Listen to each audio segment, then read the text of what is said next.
Halo, Assalamualaikum warahmatullahi wabarakatuh. Perkenalkan nama saya.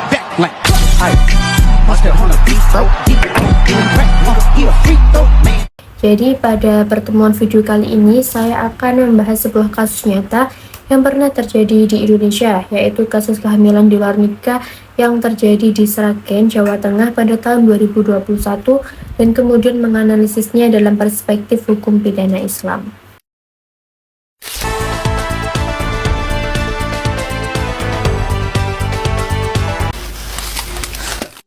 Jadi, kasus ini sempat diliput oleh beberapa media nasional seperti Teropong Publik dan Radar Solo Jawa Pos. Kasusnya cukup menghebohkan karena melibatkan gadis berusia 15 tahun yang berinisial AP yang hamil setelah berhubungan badan dengan seorang pemuda yang berinisial EH berusia 20 tahun. AP mengaku bahwa hubungan badan itu dilakukan karena bujuk rayu dan terjadi di rumah EH secara suka dan sama suka.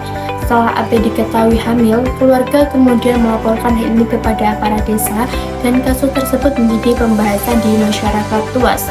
Dalam video ini saya tidak menilai individu, tetapi lebih fokus pada analisis hukumnya, bagaimana Islam memandang zina, bagaimana status anak dan bagaimana tanggung jawab laki-laki serta bagaimana penjelasannya dalam penjelasan syariat. Jadi apa sih zina itu? Jadi zina adalah hubungan seksual antara laki-laki dan perempuan tanpa akad nikah yang sah. Dalilnya sangat jelas, Allah berfirman dalam surat Al-Isra ayat 32, "Janganlah kamu mendekati zina. Sesungguhnya zina itu adalah perbuatan keji dan jalan yang buruk." Hadis Nabi Shallallahu Alaihi Wasallam juga menegaskan bahwasanya tidaklah berzina seseorang ketika berzina dalam keadaan beriman. Hadis riwayat Bukhari dan Muslim. Pada kasus yang terjadi di Sragen ini, di mana inisial AP dan inisial EH melakukan hubungan seksual tanpa adanya pernikahan yang sah, jadi masuknya ke kategori perzinahan. Zina adalah salah satu jarima atau tindak pidana yang termasuk dalam kategori hudud, yaitu pelanggaran yang telah ditetapkan batas hukumannya oleh Allah Subhanahu wa Ta'ala. Dalil Al-Quran tentang keharaman zina, Allah berfirman dalam surat Al-Isra ayat 32, "Dan janganlah kamu mendekati zina, sesungguhnya zina itu adalah suatu perbuatan yang keji dan suatu jalan yang buruk." Ayat ini bukan hanya melarang perzinahan, tetapi juga melarang mendekatinya, menunjukkan bahwa zina merupakan kejahatan moral dan sosial yang sangat berat. Hadis tentang beratnya larangan zina, yaitu Rasulullah Shallallahu Alaihi Wasallam bersabda bahwa tidaklah seorang pezina berzina ketika ia sedang dalam keadaan beriman. Hadis riwayat Bukhari dan Muslim. Hadis ini juga menunjukkan bahwa zina bukan hanya pelanggaran hukum, tapi juga merusak kesucian iman dan moral. Dalam hukum pidana Islam, zina dibagi menjadi dua, yaitu zina ghairu muhsan belum menikah dan zina muhsan yaitu yang sudah menikah. Kalau yang ghairu muhsan hukumannya adalah 100 kali cambuk. Dalilnya terdapat dalam surah An-Nur ayat 2, di mana Allah berfirman, "Perempuan yang berzina dan laki-laki yang berzina, maka didera tiap-tiap seorang dari keduanya 100 kali dera." Pada kasus yang terjadi di Sragen ini, perempuan pelaku masih belum menikah, maka ia termasuk kategori ghairu muhsan. Namun ada ketentuan khusus terkait pelaksanaan hukuman bagi perempuan hamil. Dalam fikih jinayah, ulama sepakat bahwa perempuan hamil tidak boleh dicambuk dan dihukum hudud sampai ia melahirkan dan keadaan fisiknya pulih. Dalilnya berasal dari sikap Rasulullah Shallallahu Alaihi Wasallam. Ketika seorang perempuan yang sedang melakukan zina datang meminta hukuman kepada Nabi, dan kemudian Nabi Shallallahu Alaihi Wasallam bersabda, "Pergilah engkau melahirkan." Setelah melahirkan, Nabi menunda lagi hingga anak tersebut disapi. Hadis riwayat Muslim. Maksud dari hadis tersebut adalah hukum syar'i tidak boleh membahayakan janin yang tidak bersalah. Ada tanggung jawab untuk menjaga kehidupan anak tersebut terlebih dahulu. Bagaimana dengan laki-laki pelaku? Jika lelaki mengakui berzina, maka hukumannya adalah 100 kali cambuk jika belum menikah. Namun jika ia mengelak, maka harus ada 4 saksi laki-laki yang melihat secara langsung atau adanya pengakuan. karena standar pembuktian zina sangat tinggi, banyak negara muslim modern termasuk Indonesia memakai hukum pidana nasional untuk menindak kasus persetubuhan di luar nikah. Jika masuk kategori undang-undang nasional, maka termasuk perlindungan anak, pemerkosaan, eksploitasi, dan sebagainya. Selanjutnya, saya akan membahas tentang status anak yang dilahirkan di luar nikah menurut hukum Islam. Ini sering menjadi perdebatan, namun mayoritas ulama sepakat anak hasil zina hanya bernasab kepada ibunya. Dalil hadis yaitu anak itu bagi pemilik keranjang atau ibunya. Hadis riwayat Bukhari dan Muslim. Artinya, seorang anak tidak dihubungkan kepada laki-laki yang menghamili kecuali melalui pernikahan yang sah setelahnya.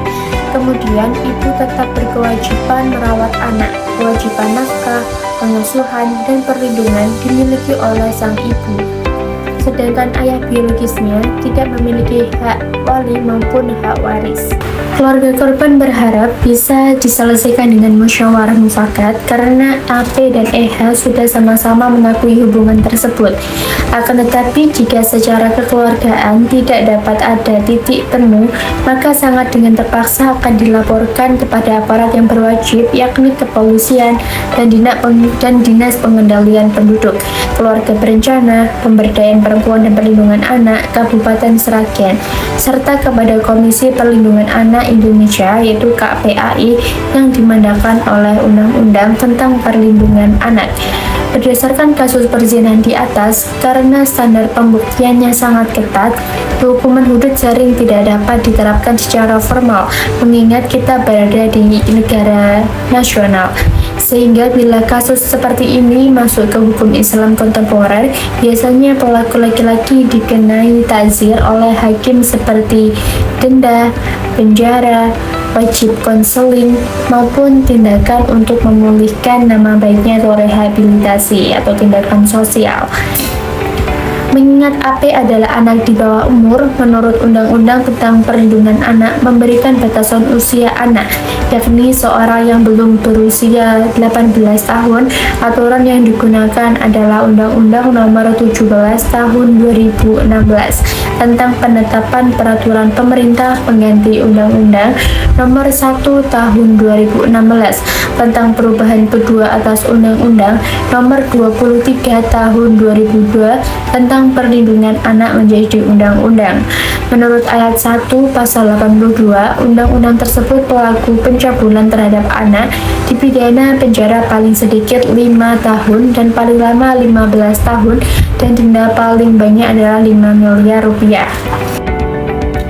Sebagai kesimpulan, kasus kehamilan di luar nikah seperti yang terjadi di Sragen yang terjadi oleh inisial AP dan EH tidak dapat hanya sebagai persoalan moral pribadi. Ia adalah persoalan yang memiliki dimensi hukum, sosial, dan keagamaan yang saling terkait.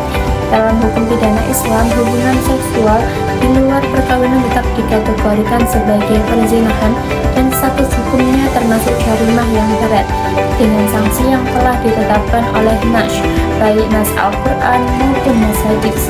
Namun Islam tidak hanya berhenti pada pemberian sanksi. Penerapan hukuman zina sendiri memiliki standar pembuktian yang sangat tinggi, sehingga syariat mendorong kehati-hatian, melindungi martabat manusia, serta menghindari kriminalisasi tanpa dasar yang kuat. Bahkan dalam kasus perempuan yang sedang hamil, syariat mendahulukan perlindungan jiwa anak dan keselamatan ibu. Sehingga hukuman ini ditunda sampai proses kelahiran dan pemulihan selesai. Di luar aspek pidana Islam, Islam juga memberikan ruang penyelesaian yang lebih luas seperti pertanggungjawaban laki-laki, taubat, pernikahan yang sah, hingga perlindungan terhadap anak.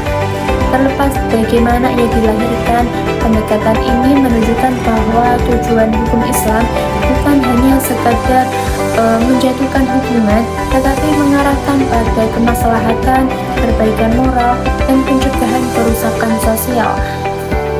Dengan demikian, kasus kehamilan di luar nikah harus dipahami secara komprehensif, tidak hanya menilai kesalahan, tetapi juga mencari jalan penyelesaian yang manusiawi, adil, dan membawa kebaikan bagi seorang ibu. anak, keluarga, dan masyarakat secara keseluruhan.